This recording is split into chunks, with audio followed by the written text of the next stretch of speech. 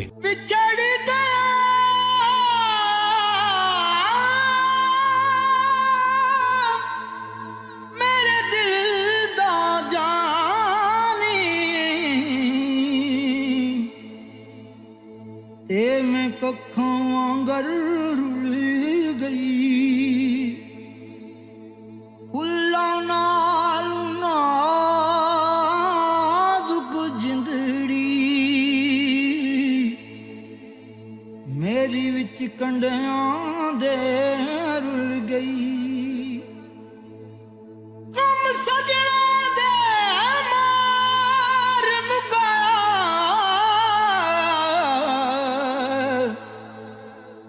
ਤੇ ਮੈਂ ਅਥਰੂ ਬਣ ਕੇ ਡੁੱਲ ਗਈ। ਇੱਕ ਮਾਇਆ ਤੇਰੀ ਯਾਦ ਨਾ ਭੁੱਲਦੀ, ਬਾਕੀ ਹਰ ਸ਼ੈ ਜਗ ਦੀ ਭੁੱਲ ਗਈ।